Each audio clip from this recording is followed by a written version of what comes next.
Artist Spotlight. I was born and raised in Detroit, Michigan. I went to Mary Grove College, and I've been studying art all my life. For the most part, when I first got started in art, I was drawing on the back of old questionnaire papers furnished by my mother. And came along quite well because early on she was hanging pictures up and so forth, and grandparents and family of all sorts and all ends were encouraging me to continue pushing my artwork, and actually it ended up becoming my outlet and my way of expressing my imagination and my feelings. Not everybody's going to actually understand my work. Obviously, Vincent van Gogh had a problem with his in that a lot of people didn't understand him. And I think back to the song Vincent, written by Don McLean, and I can relate to these feelings very well. What really hits home with, as far as becoming self-expressive, is getting people to understand what I'm feeling inside, which I was doing on those backs of questionnaire papers, I should say. Drawing figures, drawing shapes, using my imagination to try to gain control over certain things that I feel like I needed to have control over. The work that I'm doing now is just a real advanced stage of the same kinds of things. I'm really trying to express a lot of feelings that I get when I walk outside and it's a beautiful day, and if it's cloudy out. I like to be able to look around and notice things, and I like to be able to see that the neighborhood's alive, and certain things to me may be, either intriguing to me for my own personal reasons. The Fun Belt is more of it's a real tropical scene. There are a lot of very intense motions of tropical color blending in with geometrical shapes, cityscapes and whatnot, and I have further plans for some of these. I used oil pastel for the background mostly. It's more of a mixed media piece, but a basic oil pastel. And what I used for the oil pastel was I mixed the oil pastel colors alone on the paper, and then I came back in with the turpentine on the brush and pushed it around and pushed it and came back in and did a lot of fine detail on the central areas of metropolitan growth. What I do a lot is I take a lot of dreamscapes, okay, and I go to sleep at night. And I'll have a real inspiring dream, okay? And what will happen is I know that I do this frequently, so what I do is I keep a sketch pad under my bed. And if I have a real inspiring dream, especially if I have it several times, I'll wake up in the middle of the night and I'll sketch the parts of these dreams that I feel are going to be significant for a piece in the future. And the Fun Belt was developed that way. Upstairs at Laura's was another example in which I developed a lot of the same techniques. It came from a dreamscape based on a friend of my sister's upstairs bedroom, which I was a very young child. I hardly remember actually being there, but I was having dreams about this, and I recognized it, and I wanted to piece it together because it had certain significant elements of emotion for myself. When you're looking at Upstairs at Laura's, you're seeing a blaring television in one corner, you're seeing a dark night sky coming in one window, and then through another window you're seeing the sunlight shining through onto an old couch. And I guess I collected these from various times that I'd been in this particular room as a young child, and it just kind of fell together. And I also, during time that I was going to school, I was around a lot of people that had a lot of the same types of setups. There's a booze bottle on the floor. There's over in one corner. There's the image of somebody combing their hair almost.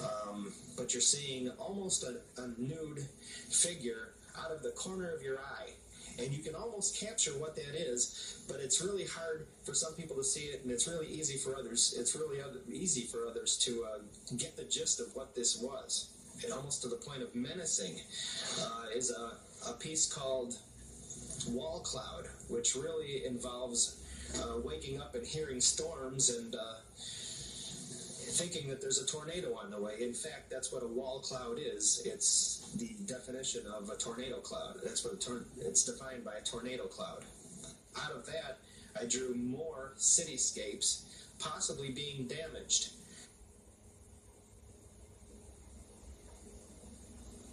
The collage, The Conquest of Time, came about once again by the use of thumbnail sketches.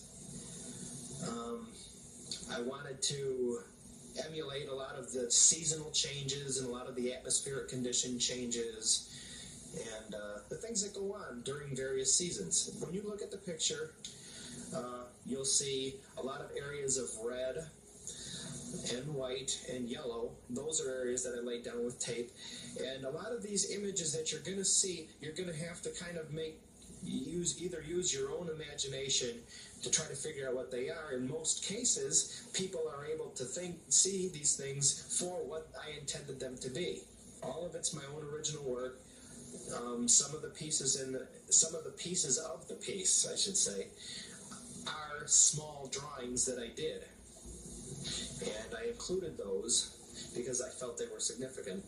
And I pasted those down next to some of the brighter colors and then some of the duller areas. The stop sign at the end of Washington Street was taken from a photograph that I did.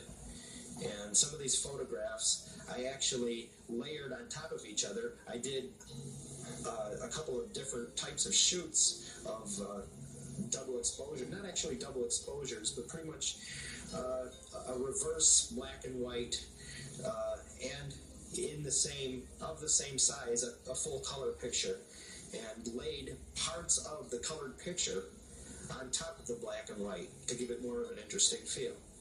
Gracing Town was another dreamscape, very similar to Cassidy and in the same media as Tiara Cafe. This was done also with marker and pastel, and included a lot of very gestural and not direct motions of the marker. I just went and it sort of started almost as a scribble, and as I sort of imagined things, I just sort of worked other shapes and colors into it. Tiara Cafe was greatly inspired by outward surroundings. In the summertime, people are always out, and especially at night, Royal Oak is becoming a very trendy place.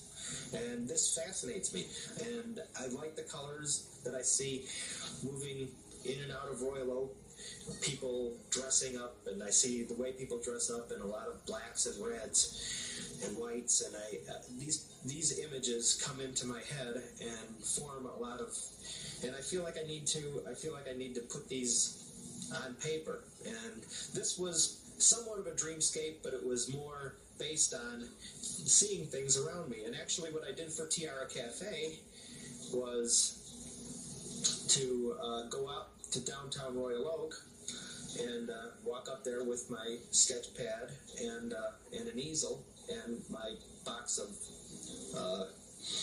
art supplies, and sit down and actually start sketching what I think I'm seeing in different elements of the night, and people walking by and saying what they want to say about my work, and including some of the people that are walking by, and including some of the things that I'm seeing that are standing still. I may look at a cafe that I think has a real trendy feel to it, and I'm real inspired by the movement and by the shapes and colors that I see, and I try to emulate that. I used marker and I used a lot of pastel in order to get this piece accomplished. And I sat in downtown Royal Oak and finish the piece right there on the spot while people watched. Cassidy was the name of a bird that belonged to a girl that lived in one of the dorms that I at one time lived in. And it's sort of literally a bird's eye view of what was happening with this girl that I happened to like. And her roommate, a real dark-haired roommate, she had real dark hair, and she had a raging temper. I used a lot of the bright red for the wine color, and to me, red represents anger. My work is very personal, but at the same time, I really want to get other people to enjoy what I do. I want people to be able to look at these pieces and see them and see that there are elements in there that they almost have to figure out as if they're looking at a puzzle. And a lot of people really enjoy that kind of thing. I think it makes a powerful statement.